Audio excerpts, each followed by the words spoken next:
Tell me, how did your journey into mathematics and academics begin? Well, I think my mathematics journey can be traced back to 8th grade algebra. I had, up until that point, I'd just been kind of like a so-so math student. There's actually a picture of me at my 5th grade graduation where I got my first C and it was in math. And there's like this sad, pathetic looking picture of me and I'm holding up a C and my dad took a picture of it. And I was like, really? That's my 5th grade graduation picture, Dad? But then I got to 8th grade and suddenly there weren't just numbers, there were letters in it, which most people find more confusing, but I think it's because I had Mr. Hicks, who was like the most amazing math teacher in the world. And at that point, I'd wanted to be a lawyer because I felt lawyers helped people. Haha. At that point, I was like, oh, I'm really good at math and I really like math. And I just want to do math all day. So Mr. Hicks' 8th grade algebra class. Funny thing is, I actually had his wife in 10th grade for algebra too, and she was an amazing teacher too. So I had a very good algebra foundation, which I think is really important for being successful later in mathematics.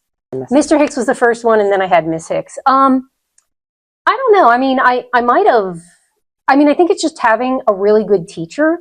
Like I could have had another really good teacher and it would have helped, but having a really good teacher for algebra, I think really opened up the world of mathematics for me.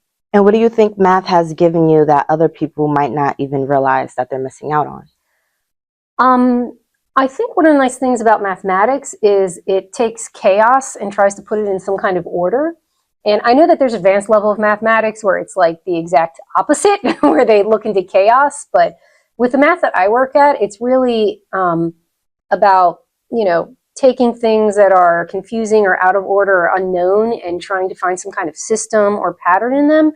And I think that can be applied to a lot of things in people's lives. Like pattern recognition is so very important, not just in schoolwork, but like in relationships, the way you work with people at work, the way you interact with people at home, even the way that you parent is, you're trying to institute patterns, you're trying to look for things that people like to do and you want to repeat those things. So not just sort of schoolwork, but I think in life, math kind of really helps you set your brain up to really like look at the world in a different way. What's one academic habit that changed your life? Habit. That students should try to. That students should try to do. I mean, one thing that helped me, I guess, a lot when I was working on my PhD is not waiting until the last minute to do things, which is how I went through my bachelor's and my master's program, was the, I can only write if I'm under intense stress and I know that something's due in 3 hours. But, also just getting down and putting something on paper. Like I was very afraid for a long time to write, and that's what made me wait so long to do assignments, because I was worried that it wasn't going to be good enough. And then when I got to my PhD, I was like, I need to write a lot. So I just need to write. And it can be absolute trash. But if I write early enough, I can go back and edit it. And I think can be a stumbling block for students, especially in math, how they're like, oh, well, I don't want to do if it's going to be right. And I'm like, no, just put something on the paper and we can clean it up later. If you do it early enough, you have time to edit and make things better. But I think a lot of people, I don't really want to call it writer's block, because I knew that I wanted to write, but if it didn't look good enough, I was like afraid to put it on the paper, even if I wasn't going to turn in that draft. Yeah. So I think I really got over that through my PhD program, because I had to write so much.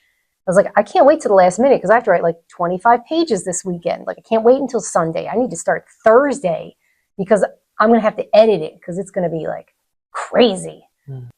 Do it. Like just start doing it. And it doesn't have to be right the first time. And I think that's a big thing that is very useful in college, is the way to do drafts, and especially the way that I teach in my class is like sometimes students will turn in a project and I'll be like, this is a good first draft. And they were like, oh, I didn't know we could have drafts. And I'm like, you can always have drafts. Like that's how the real world works. Like a lot of times we put something together and then we have people look at it and say like, okay, well, let's change this and change this. So, I like to think that my classroom is reflective of what goes on in the workplace also. What's something you wish more students knew about academic affairs? Just that there's so many resources on campus, and not just academic affairs resources, but student life resources, financial aid resources, and especially now that we're a part of the Montclair State University system, there's so many things that students can take advantage of. I think that might also be the issue also, is that it's It's almost like too much. Like, I don't know how many emails students get, but like Seriously. like, here's an office that does this, and here's an office that does that, and here's an office that does that. And it's a little overwhelming. I mean, even for like professional development for faculty, there's so many different offices we can go to. And it's always like trying to pull out like, okay, ITDS is doing this, but this is happening at the Bloomfield campus and this is at MSU. And so I think a lot of times students just back off and don't do anything, this is the last time in your life that people will just be throwing resources at you. And I don't want to say they're free because you pay tuition, but you've paid for these resources. So I don't think students take advantage of all the resources that are available during college that they are paying money for. How do you see Bloomfield growing under Montclair's transition? So you've mentioned like the programs and stuff like that. So what do you think like your personal goal for your students in the fall semester coming up? How would you organize them from like Montclair and Bloomfield? Well, I mean, one of the things that I'm really excited about for the fall is we're starting our new informatics major, and that's replacing our computer science major. So we're going to have students coming in for informatics, but I think the classes that we'll offer in the major are relevant for more than just students that are interested in programming. I'm teaching a Comp 100 course, which is now Introduction to Informatics, and a majority of the students are not informatics students. So I'm really excited to be working with students, and some of them are from Montclair, and I haven't taught any Montclair students yet. So it's going to be this really cool mix of like first-year students, and then I have students that have taken 2 semesters of math with me, and when they found out I was teaching Comp 100, a whole ton of them signed up for this class too. And they're not programming students at all, and they don't even really like math class, I don't think, that much, although they come every single class. Maybe they like you. So yeah, well, I bring snacks. I think they like my snacks. So they're signed up. I have some seniors who needed like a low-level free elective, so they're signed up. Like I said, it's Montclair students, it's Bloomfield students.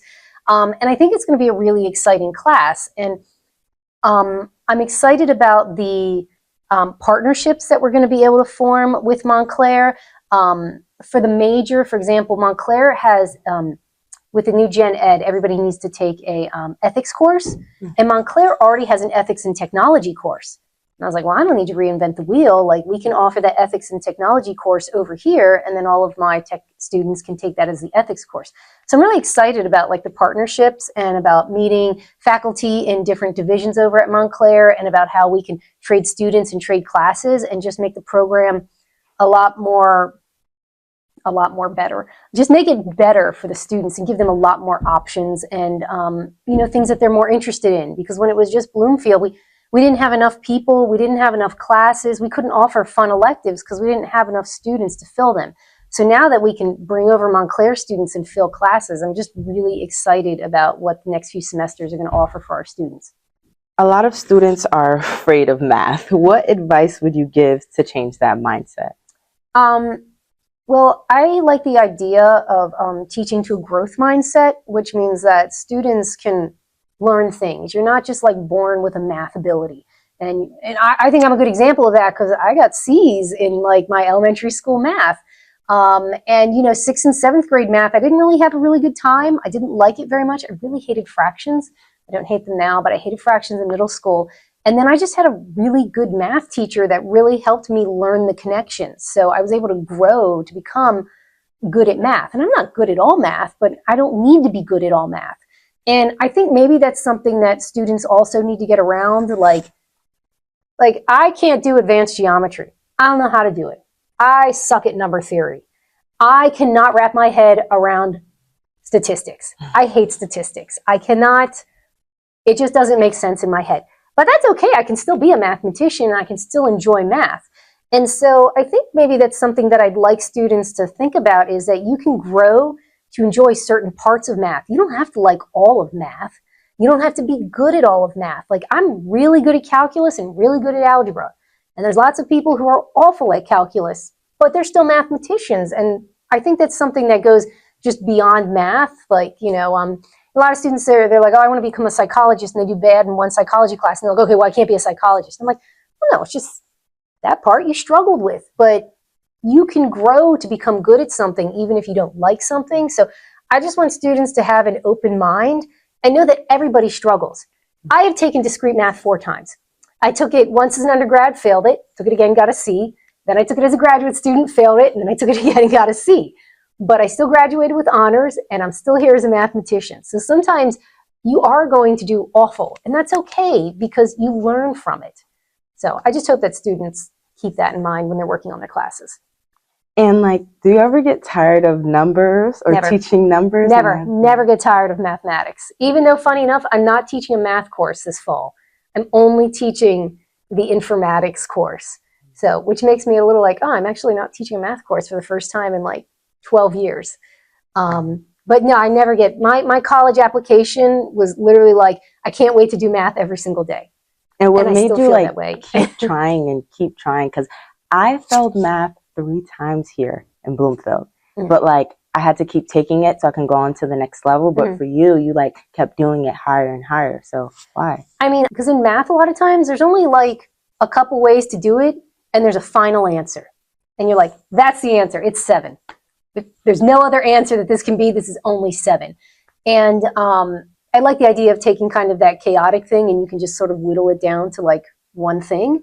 So, you know, I think that's why I kept going, was because I was just enjoying it so much, was just like taking the chaos and putting it into a box and giving it like limitations and being able to give a final answer, which I didn't feel like I had in a lot of my other classes where, you know, it's like, here's some words and I hope they make sense. And that was what you were looking for. If students are struggling with math, my door is always open.